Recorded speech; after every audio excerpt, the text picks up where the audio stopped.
Passionate, creative, inspirational.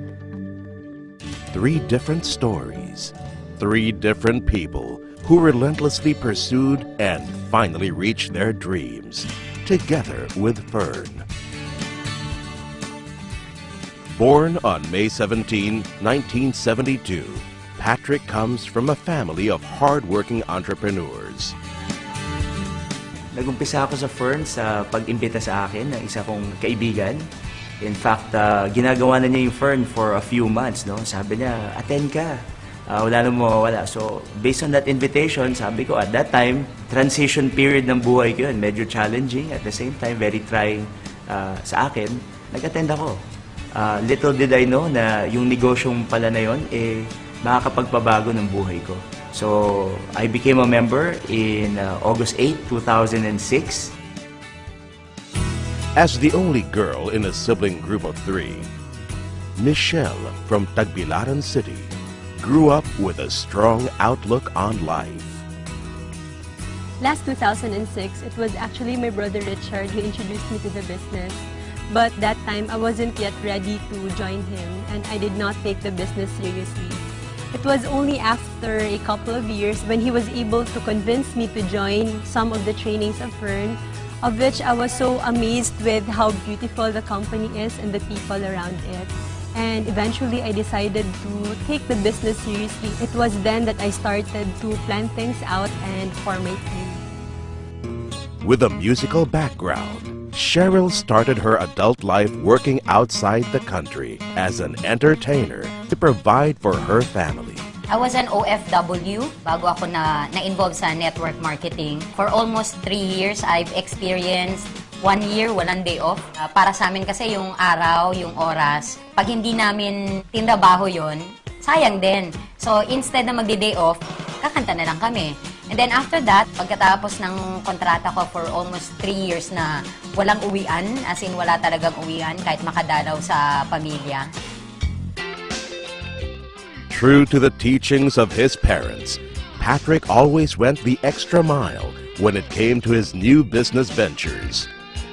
Nung nakuha ko yung cheque ko, yung una kong cheque sa Fern, nagulat ako dahil sabi ko, wow, kung wala akong ginagawa, eto na yung cheque ko. What more kung siseryosohin ko pa? So, at that time, nagplano kami ng grupo ko. Sabi ko, dapat gumawa tayo ng mga kagamitan or tools, no? Sa negosyo namin. Una, gawa kami ng brochures, flyers, tarpaulins, lahat ng pwede namin maisip para makatulong sa pag-unlad ng negosyo namin. With her love for books and new technology, creativity became a big key in Michelle's discovery of her road to success.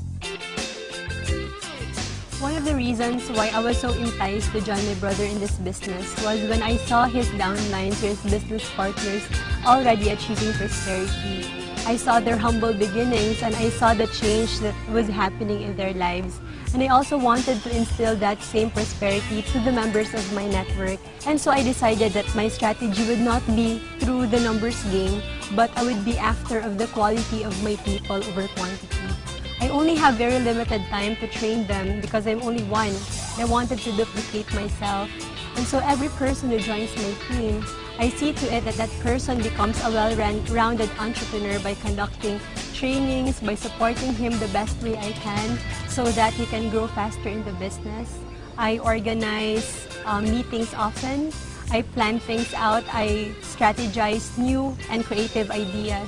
And not only plan, but I see to it that these plans come into action the soonest time possible. Even at a young age, Cheryl gladly took the reins in becoming a provider. So when the time came to take care of her own children, Cheryl accidentally discovered the product that will soon change her life. I have a friend from the Air Force. Actually, nag-umpisa lang yon as a user. That person invited me na umaten nung birthday ng asawa niya. Tapos nagmamadali akong umuwi kasi nga yung anak ko may sakit. So, tinanong niya, anong sakit? So, I told her na may tonsillitis. And then, she introduced to me the product, Fern-C. Normally, yung lagnat niya, it will take mga 1 week bago mawala yung lagnat niya, magkaka-absent. Pero this time, pinainom ko ngayon, the second day, gumanda yung pakiramdam niya. The third day, nakapasok na siya. I attended the seminar. So after nun, it took me another 2 weeks bago ako nag-miyembro. It took me 6 months to do the business after joining. So sabi ko, sayang. Kung ginawa ko na kaagad, edi sana matagal ko na raranasan yung nararanasan ko ngayon. After being introduced to the world of Fern, Patrick, Michelle, and Cheryl were truly on their way to living the lives they've always dreamt of.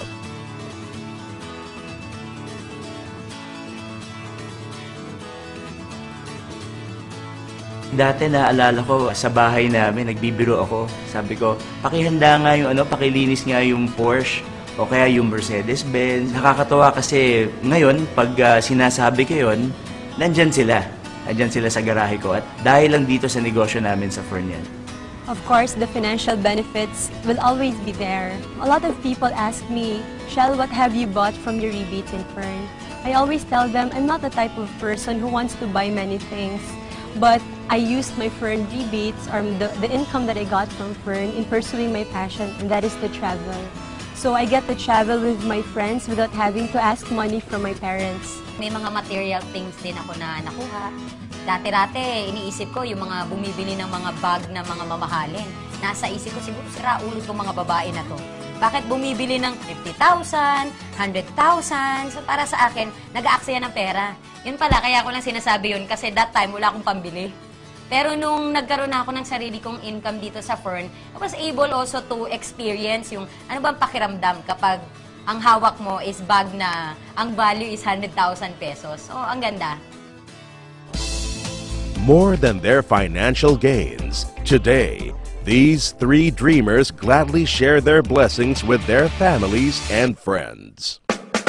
Mga benefits ko dito sa Fern, hindi lang para sa akin, para sa pamilya ko. Well, una, pwede kami magbakasyon kahit saan man kami, saan man namin maisip. Pwede kami kumain kung saan namin gusto kumain. At I would say, pinaka-importante, yung hawak ko yung oras ko. Yung, in fact, nakakatawa, nadadala ko yung mga anak ko sa eskwelahan. Pag umaga, nasusundo ko rin sila. Isa sa mga magandang benefits na nakita ko dahil dito sa negosyo ng Fern. For me, more than the financial benefits that I got from Fern, it's Fern transforming me to become a better person that is most important to me. Fern has brought out the best in me, the best of my potentials, and the best of my leadership skills.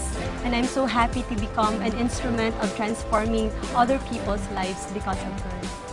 Since na hindi kasi ako nakatapos ng pag-aaral. So sinabi ko, pag nabigyan ako ng pagkakataon ng nasa itaas, na magkaroon ako ng mas magandang buhay, tutulong ako sa mga kabataan na naging katulad ko dati, na naging hadlang ang pera para makatapos ng pag-aaral. So by partnering with World Vision Foundation, before ako mag-Fern, 50 bata, mapaaral ko. Ngayon, nagbago na siya. Sa ganda ng negosyo, okay? Nagbago na siya. Isa sa mga librong nabasa ko, dati, sabi niya, ang definition daw niya na isang negosyante ay isang taong naglakas loob, hawakan ang kanyang kapalaran. Alam niyo, mga bagong members, saka magiging members natin dito sa Fern, tiwalang-tiwala po ako na pag ginawa niyo po itong negosyo to, nakita niyo yung ganda kung paano sa dahilan ng mga magagandang produkto, pwedeng gumanda at guminhawa yung mga buhay niyo. The key to this business is to take this business seriously. A lot of lives have been changed. A lot of dreams have been achieved. And for these people to be able to do that, there's only one thing common in them, and that is they treated this business seriously. You have to plan your work, and you have to work that plan. In some words to live by, according to John Maxwell, success is knowing your purpose in life, growing to reach that potential, and sowing the seeds to benefit others. Is very important sa negosyo natin na to, na kailangan you keep on learning. Dapat tanggalin mo yung sakit mo na acne. Yung acne, yung AKNY, alam ko na yan. Aralin natin lahat ng dapat nating matutunan. Let's attend all the trainings, as in all the trainings, kasi napaka-importante. So, I'm a living testimony that the promise of prosperity in Fern is true. Dito po sa Fern, hindi nyo kailangan ng malaking puhunan, hindi kailangan na maraming kakilala, hindi nyo kailangan na nag-umpisa kayo sa umpisa. Hindi po kailangan yon. Na-prove ko na po yun sa sarili ko, sa mga kakilala ko at marami pang tao. So, masasabi ko lang, pag ginawa nyo pong negosyo to, katulad po namin at kasama din namin, makikita nyo yung kaunlaran at mga pangarap matutupad dahil dito po sa ating negosyo sa Fern. So, sali na. Maraming salamat. So kung pinag-iisipan mo pa kung gagawin mo tong negosyo na to, alam mo, ang suggestion ko, umpisahan mo na, gawin mo na. Kasi anyway, matagal ka naman ang nag-iisip eh. It's about time na desisyonan mo na, gayahin mo kami. Okay? Sabay natin kunin ang ating mga pangarap. So I invite you to come and join us. Tara na, bumayo tayo at magpakayaman!